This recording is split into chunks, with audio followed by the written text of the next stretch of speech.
Finding high-quality mental health care can be daunting and exhausting. That's why Cerebral offers convenient access to online mental health services, including therapy and medication management. Cerebral's diverse clinician team can help with anxiety, depression, insomnia, stress, grief, big life changes, and more. You can schedule and communicate with your care team through Cerebral's mobile app and attend your sessions from the comfort of your own home. Get started with or without insurance. Plus, you can now use FSA or HSA. Start your first month for 50% off at Cerebral.com/ACAST.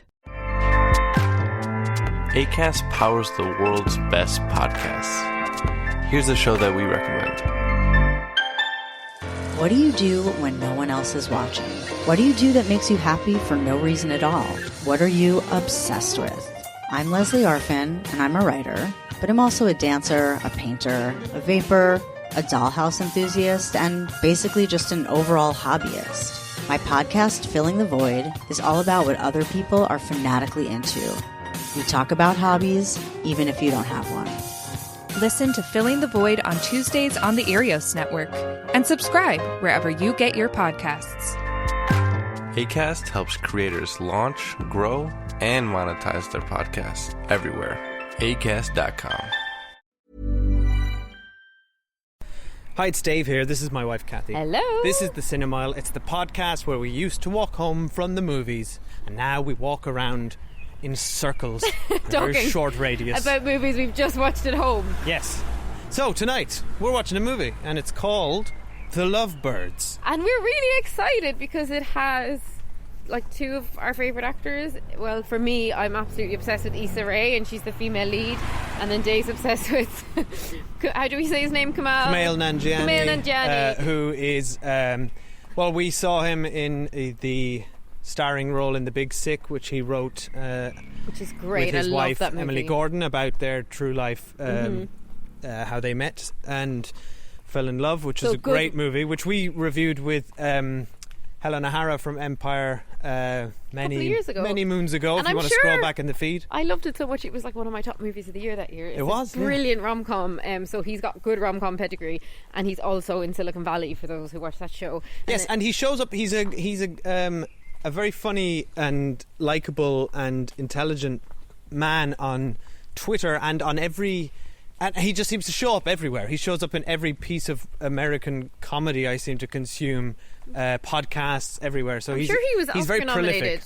him and his wife, for The Big Sick. Yeah, and even may have won. No, don't remember. I don't think so. No, didn't. Okay, and Issa Rae, for those who don't know her, she created, stars in and like produces Insecure, which is a brilliant HBO comedy. They've really made great show. 3 seasons of it so far. You keen listeners will know we recommend it every year in our best TV of the year when it's out. It hasn't been out in a while. So And anyway, we love them both. We love them both. Yeah. And she's absolutely she's a really great writer and a really charming screen presence, actor. She's a lovely person to watch. So anyway, I can't wait to see them both together. To be honest, I'm like really intrigued. It's an interesting. This feels like this is casting. This is zeitgeist casting. Yeah. I feel like whoever the casting director of The Lovebirds is, give them an Oscar, because they just picked the two people at their peak in their prime right now. They picked it for us, I think. And as we all know, Netflix is the home of rom-coms now. So I had a quick look on the Wikipedia page for this, because I was. This is the kind of movie where it could have either been a planned Netflix release, because it's a mid-budget sort of rom-com, I believe. That's what I thought. Netflix had commissioned it. So no? it seems like perfect Netflix fare, because that seems to be the home of these things, and they don't get big theatrical releases. No, surprisingly, this was due to be released in cinemas in April, and to be distributed by I think it was Paramount. May have that wrong. But That's rubbish, because you never have rom-coms in the cinema, and you never have movies without white leads. Yes, like rom-coms, I know. other than Crazy Rich Asians or something like that. So it would have been killed brilliant at the box office. Yeah. And it's interesting you mentioned that. Now, but to be fair, Crazy Rich Asians was based on a hugely successful book. So it was unlikely an unknown property would have made that kind of money. No, but it is an interesting example to bring up in this context, because the makers of Crazy Rich Asians were offered a trilogy to sign with Netflix, and turned it down because they wanted... It's a really fascinating story. They wanted it to get a cinematic release because they wanted Asian representation on the big screen and to be seen by as many people as possible. And it paid off, and it was a huge box office success. Before Crazy Rich Asians, the last movie with an all-Asian cast had been like The Joy Luck Club, which was a really long time ago.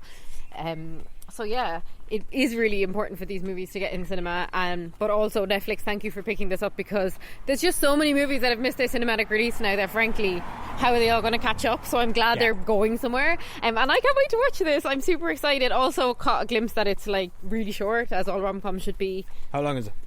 It's like, I think around 90 minutes or less. Oh, exciting. Yeah. Wonderful. Yeah, I don't know much about this. Except I don't know anything. Don't tell me. Okay, fine. I haven't even seen a trailer. All I've seen is a picture of the two of them, and I was like, woohoo! Well, unfortunately, Netflix does this thing where it plays the bloody trailer. Yeah, but see, the core difference between you and me is that you actually go on Netflix and browse and look at stuff. Yeah. I only go to Netflix when I know what we're going to watch. No, I don't browse. This is the thing. I don't browse Netflix because that's a horrific experience, and no one should ever do that. But I'm trying to get to the thing I know I want to find, and as you go on, it just starts playing stuff. And then the other annoying thing, which I hate about Netflix, is you finish something, and then there's, and I've spoken to this before, and the credits are rolling, and often it's like, whoa, it's like, what have I just experienced? Or just like, I want that to sink in, and there's an amazing song playing, and then it's like, boom, you have 5 seconds until the next trailer starts. You have to watch, and then you have to watch Kimmy Schmidt thing that you don't want to watch because that's all they're hawking to us. So just relax, Netflix. I'm here every single night. You have me.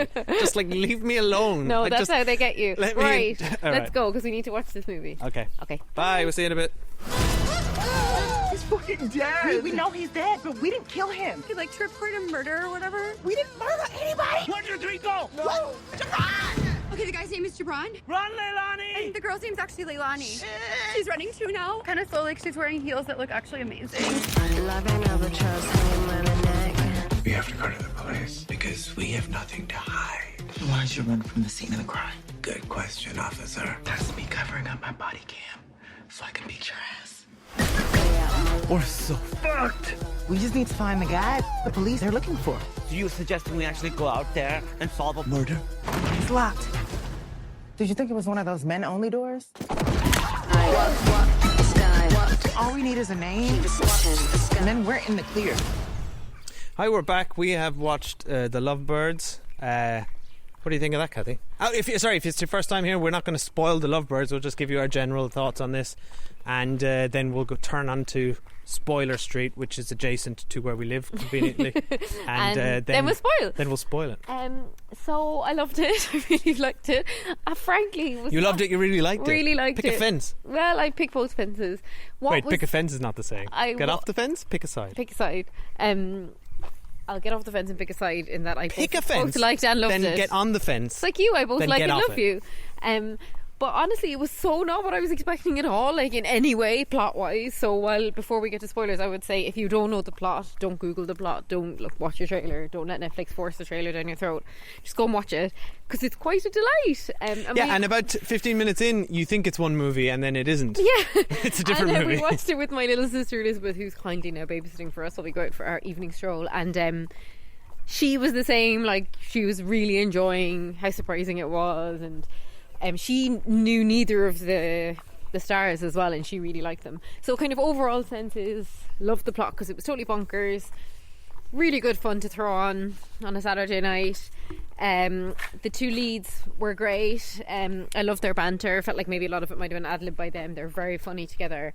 They don't really have much, I would say, kind of, to me, I don't feel like much romantic chemistry. I was going to say the same. But very little. If you're playing a kind of couple who's been together for a long time, maybe that doesn't matter. I thought they were both really funny and made a really funny comedic duo. Like, they had comedic chemistry, if that makes sense. Yeah. Like, they were bouncing off each other amazingly well, but it was more like they were just two mates. Yeah.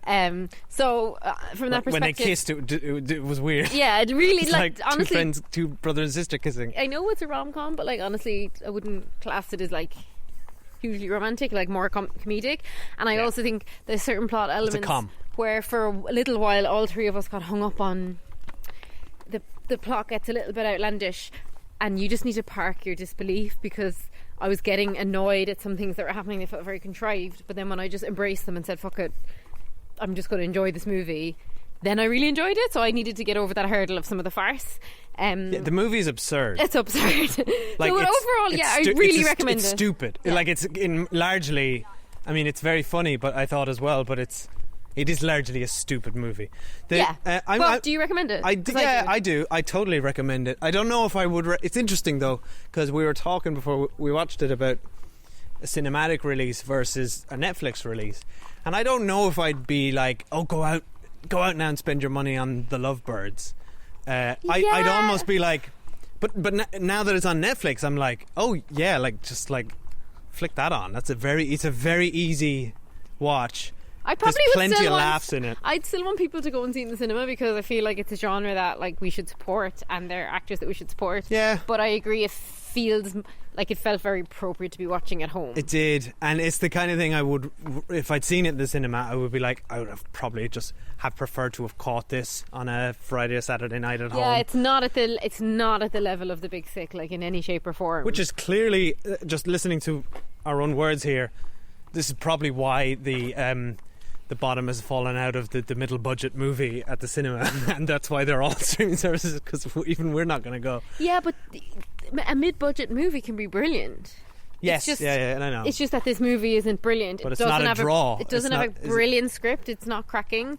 As I say, I really loved watching it. So, but it's like, for example, like we recently rewatched When Harry Met Sally for our Valentine's Day episode, and that is just a cracking script, and that would have been mid-budget. Yeah. Like when you had like a Nora Ephron, like the language just sizzles, and this movie actually, I really liked how much both of the characters were always talking. So it felt like one of those kind of, like, say, Nora Ephron movies where people talk a lot and like they're really interesting characters. I liked listening to them talk to each other, but when you introduce other characters, they weren't as good because they're not as compelling as those two actors. Yeah, I think what you're describing, alright, to draw your comparison then, I think what you're saying is When Harry Met Sally is an amazing script that's elevated by two brilliant performances, whereas this is an okay, mediocre script that's elevated by two good performances. Because I really think Kumail... I'm not saying that... That's what I'm saying. I'm not saying... No, you're trying to explain what I was saying to me, which there's a word for it. Stop! That's not mansplaining. That's not mansplaining. I was trying to make sense of what you were saying. No, I wasn't saying... Isn't that the opposite of mansplaining? I was saying that Harry Met Sally is a brilliant script and two brilliant leads. This movie is two brilliant leads and not a brilliant script. That's exactly what I just said. Okay, I was too busy being annoyed at you, man. I'm sorry, that's exactly what I just said. A brilliant script elevated by two brilliant actors, and this is an okay script elevated by two brilliant actors. Exactly. So that's exactly it. So when I said... So thank you for explaining what I was already saying. No, I wasn't explaining it to you. I said, let me just get this straight. Do I have this right? You do have it right. God! You okay? You've got to stop throwing this mansplaining thing back at me. I feel like that's the first time it's been appropriate in a while. It just that's not mansplaining. Well, write in, listeners. Am I is that mansplaining? I don't know. Because if I am, I will listen to the masses and shut up. I don't think the masses are going to email. But should we? I feel like we had loads of fun with the movie, but not a huge amount to say now about it. Thoughts? Well, I've got plenty to say. Oh, then go. I think. What it reminded me the most of was two movies, the Date Night and Game Night, and I think it's in that mould of comedy. Yeah, because it is all set over one night, which we didn't say. But also, and it's about a couple on a farcical adventure filled with murder. Which is funny because I haven't actually even seen Date Night, but looking at it, the one with Tina Fey and Steve Carell. Yeah, but I feel like I've seen it, having watched the trailer. Yeah, I think that's probably enough for me. Not at but all actually, Game Night was a really good movie. Game Night is very fun. It's surprisingly good. Rachel McAdams and who else is in it? Rachel McAdams and the guy from Arrested Development. Yeah, Jason Bateman. So I actually don't. Yeah, this is not a great it's not a particularly brilliant plot moment to moment. It feels like that classic sort of sense for comedy of a load of ideas strung together with not necessarily a brilliant core concept, but actually it holds together very well. It's got some nice sort of character moments, but as I said, the whole thing is just elevated by Kumail Nanjiani and Issa Rae. If saving more and spending less is one of your top goals for 2023, Why are you still paying insane amounts of money every month for your phone bill? Right now, when you switch to Mint Mobile, you'll get their unlimited plan for 50% off. As the first company to sell premium wireless service online only, Mint Mobile lets you order from home and save a ton with phone plans starting at just $15 a month. All plans come with unlimited talk and text, plus high-speed data delivered on the nation's largest 5G network. Cut your wireless bill to $15 a month at mintmobile.com/save. That's mintmobile.com/save. Hurry. Offer ends January 15th. But just a joy to watch. They were I just love them both. They were really funny in this. It felt like they were having fun doing it, and I kind of imagined this came across because interestingly you said halfway through this, do you think they wrote this? And I said, not a hope do I think they wrote this, because this just doesn't sound like either of them. And it's also just like, it's not in their, it's not in their style, but I'd imagine, I don't know how it went down, but I'd imagine this came across their desk from their agents, and it was just like, they probably looked at that and said, this looks like a bit of fun, and I don't have to like. Well, it's probably the really kind of thing that was shot in like 10 days. Yeah, exactly. It just looks like, it's like, also they don't, it's probably a little bit of a break for them. It's probably a bit easier than writing to just like turn up and have fun and be in a comedic role and be an actor. Yeah, of course. That said, there was some physical stuff to this which was quite funny. So like I would recommend it. Stick it on. Will we go to spoiler street? Yeah. We don't have huge amounts to spoil, but we are going to spoil, so we're giving you a 3-second warning here. Get to your phone. Though apparently people aren't listening on their phones anymore, they're listening on their speakers. Okay, so Alexa, turn off this podcast. Oh wait, no, that's going to turn it off for everyone. Lol. So yeah, apparently no one's listening through headphones anymore. Interesting fact. Or like us, if you're stuck at home with kids all day, you're not listening to podcasts at all. It's tragic. No, I don't. My podcast time has been massively squeezed. It is, because it was the commute. Exactly, and even for me, I'm on maternity leave, so like I wasn't commuting, but like I had free time because our older son was in like daycare, so I would be listening while I potted around the house. But now I can't listen to a podcast with him, so it's just gone. I have been getting through some while I'm doing the dishes. Oh, quick podcast recommendation. I'm obsessed with Business Wars by Wondery. I just like absolutely like sailing through that bit by bit as I do the dishes for 10 15 minutes every day. By sailing, do you mean you listen to it 10 minutes a day? I'm sailing, but like really slowly, like there's no wind. You're like, so I'm sailing. I'm sailing. I'm in a rowboat with no paddles. I've been listening to it. For anyone who's interested in my podcast recommendation, then this is not in any way shade on the podcast. I really like it. It's just that I think there's only 8 episodes and I've been listening for 3 months. I've been listening since the start of lockdown because that's how little time I get to myself. So it's called The Angel of Vine, and it's I've been trying to get into like fiction podcasts, and I really struggle with a lot of them because they can often just be like kind of cringe, like with the bad acting, or like they take a lot of focus, which is the other reason I'm behind in this. You really have to listen. But it's called Angel of Vine. It's set in the 50s in Hollywood, and it's a murder mystery, so I really like that. Now that's the podcast recommendation segment of the podcast. Yeah, we've never done that before. Never done it. Let us know if you want us to keep quite doing interesting. it. Okay, but also we will take us so long to finish those podcasts that we've nothing left to recommend. Yeah, I've been listening to that one for a while. But anyway, on to spoilers. So what's fun about this movie is that it very quickly becomes kind of they kind of are involved in someone's murder, kind of, and then they try and solve it over a night. Yeah, and I think and that's when we were like, this is silly. I knew there was going to be a murder. How did you know from the trailer? I saw like I just saw the synopsis, or I saw the first 5 minutes of the trailer, or first few minutes. I didn't, because it's called Lovebirds, so there's no clue in that, so that's quite cool. Well, that's quite interesting. So I'm interested to hear what you thought when it happened. Were you like, oh, was that a huge surprise? I was laughing my head off. Because it does come out of nowhere. So basically they're driving in the car. It's really good. So the opening of the movie is like them meeting. It's like their first date, and they're like are having the best time. There's so much chemistry. Then it cuts to 4 years later, and they're having this massive argument like couples do over something about the stupid. Amazing Race. She's saying they should go on The Amazing Race. He's saying they shouldn't. Turns out he's never even watched it. They're having this massive fight.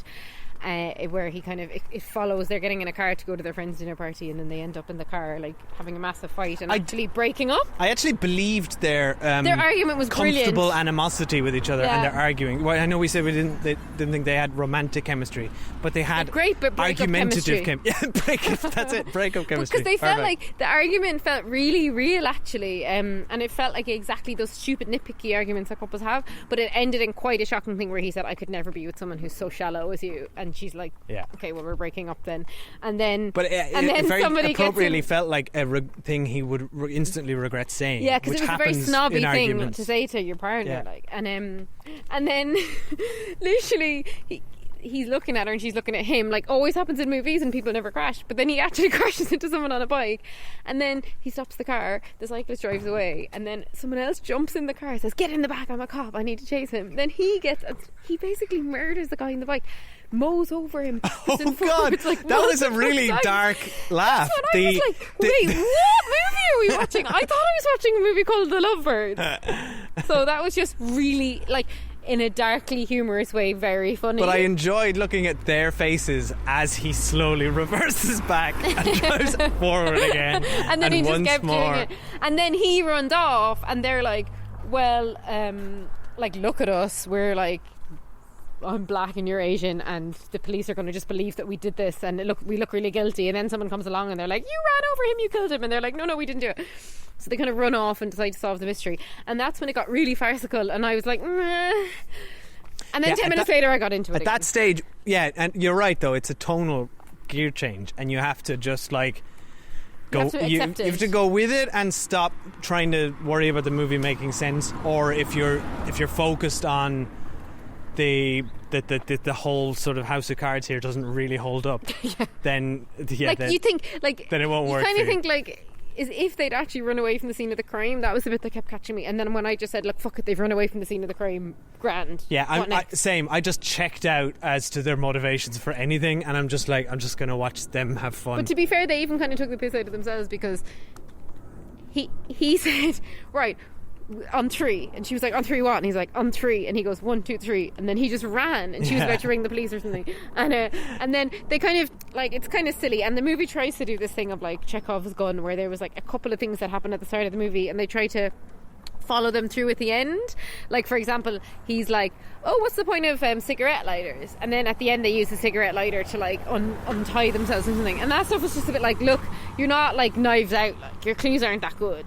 Yeah. So that felt a bit like silly, but I have to say I really enjoyed, like, at one point they end up in this like kind of eyes wide shut scenario where everyone's wearing these weird face masks and like about to have an orgy, and there was just some stuff like that was really funny, and then they like ended up kind of like being kind of nearly dying. They did the 1, 2, 3 thing a couple of times, and they never did the same thing on 3. And then in the very end, it was nice when they actually that's kind of neat. Did the same thing on 3, and then they ended up like back together again, which I quite enjoyed. I really liked the torture scene with the grease and the horse. I thought that was funny. That was quite funny. Yeah, and then like at the very end, Take it's like grease. a year later, and they're actually doing the Amazing race. And do you know what? That was a nice way to end the movie. Like, yeah. It was like nicely bookended and nice and neat, and like so ultimately it was short enough. Like, I think if it had even been a minute longer, it would have lost me. Do you know what? It was just fluff. It was like just easy popcorn fluff, and that's exactly what I wanted from it. All I wanted. Not yeah. Do you know what? Compared to the last rom-com we watched on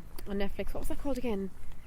Marry, Die, Repeat. Or something. Oh, this is so much better than that. So much better than that. We watched that like 100 times better than that. Even though there was elements of that we enjoyed. Wedding Repeat, wasn't it? Yeah, like this is way better, and this is genuinely felt like quite original, whereas that just felt like wannabe for weddings.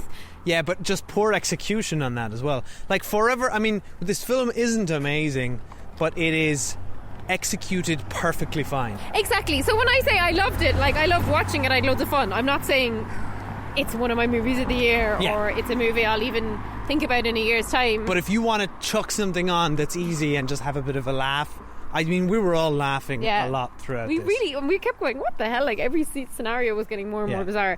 And you just really will enjoy watching the two leads together. I think they're really good together. So I said, will we draw a line under it there? I don't know much else We'll to draw say. a line under Why it? don't we spend another 40 minutes talking about podcasts? No. One thing we do want to talk about, though, is this is episode 199 of this podcast. So it's 4 years ago this month that we started our podcast.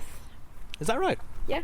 Hence us hadn't coming done up the to our maths. 200th episode, and we release approximately one a week. Yeah, I got it. Okay, 52. Now, so, fun fact, we've released more than 200 episodes, just a lot of them were called bonus and had no number in them. Oh. When we do other reviews. That's so fun. It's fun, right? Glad you dropped that I nugget. just can't believe that. Like, we never would have thought that 190 episodes, well, A, we would never have thought we'd do 190 episodes of this podcast, and B, we'd never have thought that, after 190, it was all walking home from our home. Yeah. I know, hard to predict. We really miss going to the cinema, which is where we were like, how can we make our 200th episode special? Because we kind of ages ago had been planning for the 200th to do a live show. Obviously that's not happening now.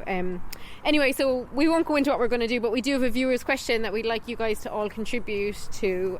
Send us in some emails if you can. Dave, what's the question? Because I've forgotten it. Okay, so basically what we're looking for is we want to hear everyone's most unique or most unusual experiences at the cinema. We're all missing the cinema, and we kind of just want to remember and celebrate the brilliant eccentricities of the cinema. So, yeah, like the experience of going to the cinema is so different from watching a movie at home, because like there's so many variables. It can be the setting, it can be the people around you, there's loads going on. So like basically let us know your weirdest, wackiest, most interesting cinema experience, good or bad, but not including secret cinemas, because we like that's already really cool production. It's kind of more we're different. looking for more maybe sort of the off-kilter stuff that's Yeah. happened. So somebody stood up and yelled something in the middle of a screen, or the movie went on fire, or you know, anything interesting, that weird that's happened to you at the cinema, or just a unique setting.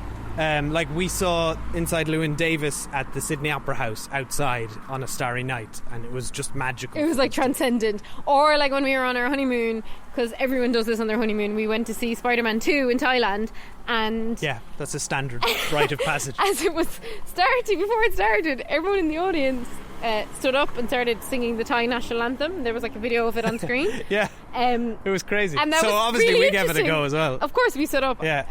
So anyway, that's kind of an example of the stuff we're talking about. We just want to hear you guys talking about fun times you've been at the cinema. Yes, so we're looking for stories, and we just want to share as much of it as we can. So send us your unique cinema experience at the cinema to thecinemile@gmail.com, and we'll read out as many of them as we can in our next episode. Awesome. Thanks guys, thanks for listening. Thanks for listening. And if you do want to chat to us about the Lovebirds, it's, where are we? We're at the Cinemile on Twitter and Facebook and Instagram, and thecinemile@gmail.com, as we Yes. said. And I know I always say this, but if you've got a minute in lockdown, or maybe you're not in lockdown, maybe you're in, what's the country? Sweden? Oh yeah, Anyway. Sweden never went into lockdown. Yeah. We've got some listeners in Sweden. We do. Hello. They're If listening to us on their commute. They are, Probably yeah. on the way to the pub. I mean, lots of people in England are actually working as well, key workers. So if you're one of those, hello. So basically, head over to Apple Podcasts and leave us a review. We really appreciate it. It takes a minute, and we always read them, and we always are thankful for them. So anyway, enjoy the Lovebirds if you go and watch it. Yes, Bye. and we'll see you for our 200th episode. Yeah, Bye. soon. I'm going to give you Lovebirds a choice. What's behind this door or bacon grease to the face? I don't want grease on my face. Is it gonna shit on me? Oh, take the grease. Free up, my love. Acast powers the world's best podcasts. Here's a show that we recommend. What do you do when no one else is watching? What do you do that makes you happy for no reason at all? What are you obsessed with? I'm Leslie Arfin, and I'm a writer, but I'm also a dancer, a painter, a vapor, a dollhouse enthusiast, and basically just an overall hobbyist. My podcast, Filling the Void, is all about what other people are fanatically into. We talk about hobbies, even if you don't have one. Listen to Filling the Void on Tuesdays on the Arios Network, and subscribe wherever you get your podcasts. Acast helps creators launch, grow, and monetize their podcasts everywhere. Acast.com.